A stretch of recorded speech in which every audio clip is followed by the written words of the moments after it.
He was so obsessed with My Little Pony, and it ended in multiple people losing their lives. This 19-year-old committed one of the worst mass killings in the state's history because he wanted to be with the character Applejack from My Little Pony in the afterlife. This is a very disturbing case, and it's a case where the perpetrator showed every single red flag in the book. Brandon Hole was showing signs that there was something different with him as early as only 3 years old. His mother says that he would just obsessively rock back and forth, and he would insist on wearing 3 pairs of pants at the same time every single day. Brandon's parents would fight a lot. After one huge argument that Brandon unfortunately witnessed, his mother left his father. She took the kids, and after this, his father took his own life. Brandon was only 4 years old. Growing up, Brandon was very disruptive at school and at home. His mother and his teachers had a really hard time with Brandon's behavior. At 10 years old, Brandon's mother took him to see a doctor for the first time, where Brandon was diagnosed with obsessive compulsive disorder, anxiety, depression, and disruptive behavior disorder. Brandon was also later diagnosed with autism spectrum disorder. He was prescribed medicine. His mom would take him to behavior therapy, but nothing ever seemed to work. Brandon's disruptive behavior and uncontrollable anger seemed to only intensify every single year. At only 11 years old, Brandon was outside having a water fight with his mom's boyfriend, and it was all fun and games until Brandon got smashed with a little bit of water. He ran inside. He completely destroyed the place. He went into the kitchen, grabbed 2 knives, and charged at his mom with them.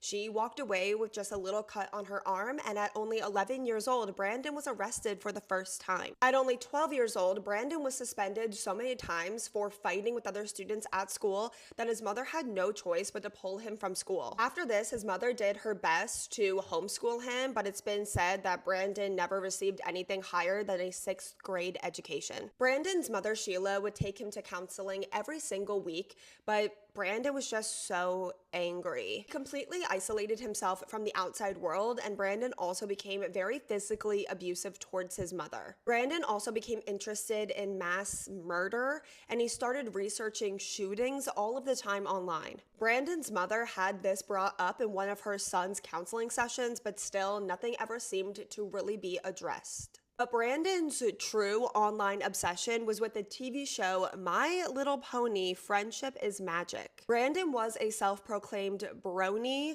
the nickname for adult male fans of the show, and quickly My Little Pony was all that Brandon would think about. His room was completely decorated in My Little Pony, and his biggest obsession was with the character Applejack, who Brandon had romantic feelings towards. He even believed that him and the character Applejack were in a romantic relationship. In 2020, Brandon got his first job working at FedEx. He also moved out of his mother's home for the first time, and for the very first time, his mother, Sheila, felt like her son was on the right path.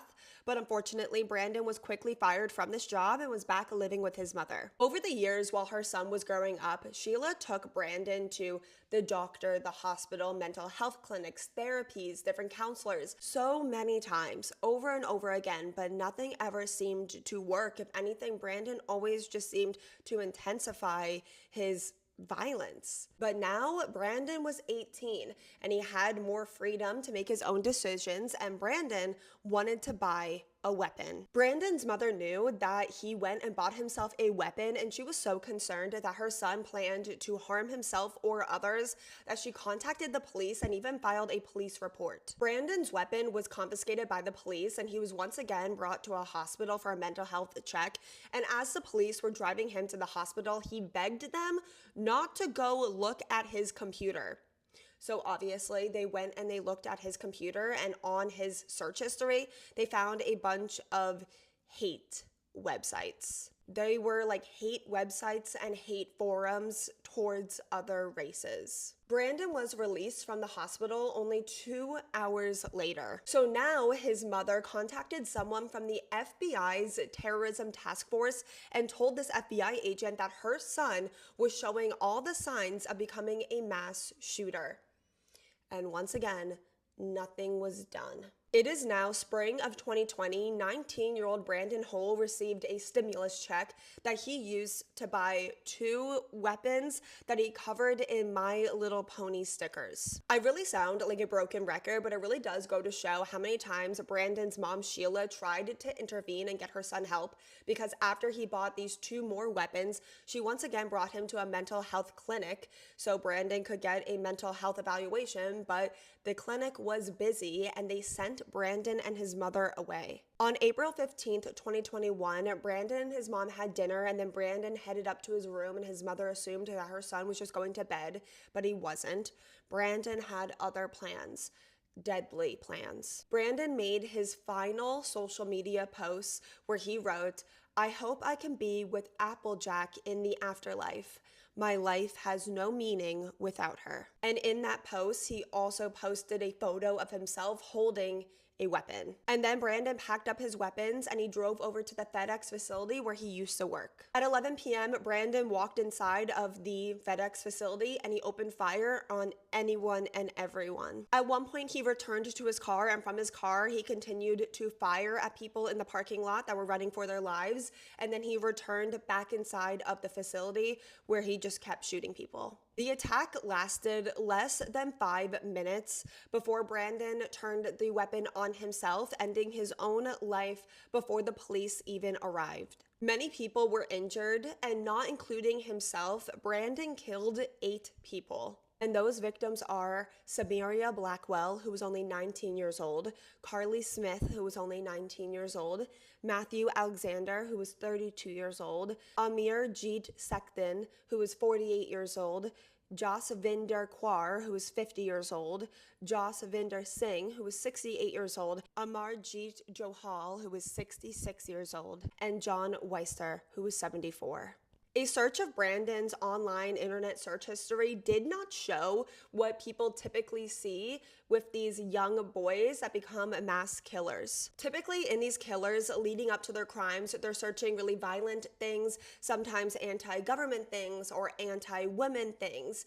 And although Brandon previously in previous years was searching up these things, that was years ago. And in the years and months leading up to his crime, he was really only looking up like 99.9% My Little Pony. This is a very disturbing case, a very shocking case. It was very shocking to investigators on it that were trying to piece the pieces together. A lot of them were quoted saying that this is not the bedroom of someone who goes on to murder 8 people. But when you really dive into it, you see, yes, there were so many warning signs. There were so many red flags that were brought to the attention of so many people. The FBI knew of Brandon Hole before he committed this terrible tragedy. We also did not find what you typically see left behind after a crime like this. Brandon didn't leave behind a note or a manifesto describing his motive. And Brandon is no longer here to tell us why he did this. There were so many red flags in this case, and it really did feel like Brandon's mother, Sheila, did all the things that we are always asking of parents in cases like this, and it still wasn't enough. Brandon's mother, Sheila, expressed deep sorrow for the victims and their family members, and when asked about her son, Brandon's mother said, "I will grieve the victims more than I will ever grieve my son." FedEx started a GoFundMe for the victims and their families, and they donated the first $1 million themselves to the fundraiser. This is such a disturbing case, and one that I know will stick with me for a very, very long time. If you made it to the end of this video, thank you so much for listening to the victim story in this case. Let me know all your thoughts and opinions in the comment section, but while you're there, please always remember to be respectful, because someone that actually knew and loved the victims in today's case could be in the comments. You actually have no idea who could ever be reading your comment, so please always remember to be respectful. And while you're there, please let me know what case you want to see me cover next. Thank you to every single one of you that suggested that we cover this case today, and I will see you guys all next time in my next video. Please be a good person to your fellow person.